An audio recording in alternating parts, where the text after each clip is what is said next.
Hello and welcome back everyone. In this section we'll be talking about how to end a listing, why you should end it, and what's the incorrect way of ending a listing. Here is a few reasons why you should be actually ending a listing and why you should do it. First is there was a huge mistake in the listing itself. You did so many mistakes that you have to pull the listing out. That's not recommended that you pull the listing because you made a mistake. The best way for you is to go into it and try to fix it as much as you can. Sometimes you can go into it and fix it so much that you're actually selling a different product. So let's say, for example, you put one product in there and this product has either a huge mistake or something broke in it. So instead of actually ending the listing, you can switch the listing around. You can put different description in there, you can put different pictures, you can put a whole new product in there, and you really don't have to end this listing. Another reason why you should actually end the listing, which is more legitimate, is let's say, for example, you price the item incorrectly and somebody actually buys it. So instead of pricing it 99 bucks, which you wanted to price, you priced it at 9 bucks and it's almost over, which means if somebody is going to buy it, you're going to lose a whooping amount of profit, which means that for you it's more economical for you to actually end the listing and take the percent penalty. And the percent penalty is pretty steep. It is the same as if you sold the item. So if you're selling a $500 item and you're ending the listing, you're gonna be paying as many fees as if you sold it for 500 bucks. Versus if you sold it for 50 bucks and somebody already bid on this item, it's not such a stiff penalty as if you sold a $500 item. So if you're ending a listing with somebody already bidding on the item, there is not much you can do to avoid the penalty. On the other hand, if nobody bid on this item and you want to take it off, it's much easier for you to do this and you don't have to pay a humongous penalty, which I'm going to show you how to do correctly. So the first thing you want to do by ending the listing, you're going to go to my eBay itself. You're going to go all the way down into selling. Now we're going to go into the sell menu right here, and it shows all the active listings. So we are pressing on active. So now you can see all the different items that I have active and are listed. I can end any item. It doesn't matter if somebody bid on it or not. But if I'm ending an item that somebody bid on it, I have to pay the penalty fee.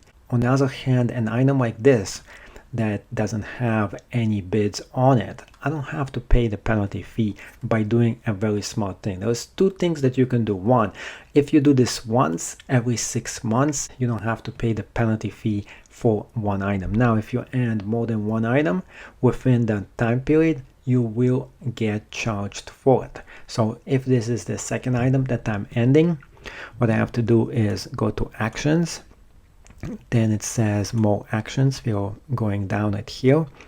And here is the thing that we are looking for. It says end item. You're pressing on this once.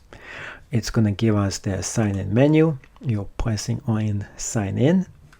And here is all the reasons for you to ending this listing. Now, it doesn't matter what the reason actually is, you're still going to pay the penalty fee.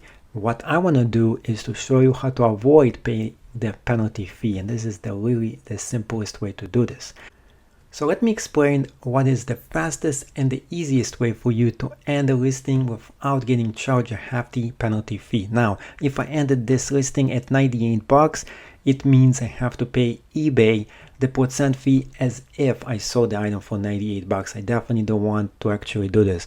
And plus, if you have a shipping added to the item itself, you probably have to pay money for the shipping as well. So you're paying not only for the listing of the item itself, which is 98 bucks, the percent profit from that, you're also paying for the shipping. So if this item was shipped for like 50 bucks and something, now you're paying 50 plus 98, this whole amount, as if you actually sold the item right there.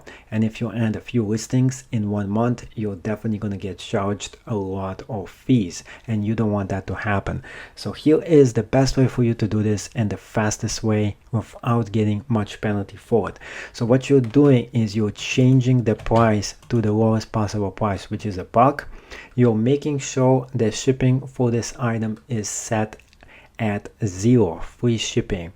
Now, on the other hand, if somebody just jumps in here right this second when you're actually going and changing the price itself of this item, and you're pressing on continue, what's going to happen is if somebody buys it, they're getting a huge bargain, and you want to really prevent this. That's why you have to work super fast and you have to get it done. You have to have two windows. Well, the second window, you have the action to end the item itself ready right there. So after you press on continue and you press on this item, sending its price for what it should be, which is going to be the lowest price possible, you want to go there right away, press on more actions, press on end the item, and end it as soon as you can. So this process itself should take about no more than 30 seconds, and your chances of somebody buying it within those 30 seconds are going to be slim to none. And the price that you have to pay eBay for ending the listing is going to be very cheap. It's going to be for $1. It's going to be almost nothing. So that's the way and the correct way for you to end a listing if you do have to end it, and you have to end a bunch of them and eliminate the penalty fee.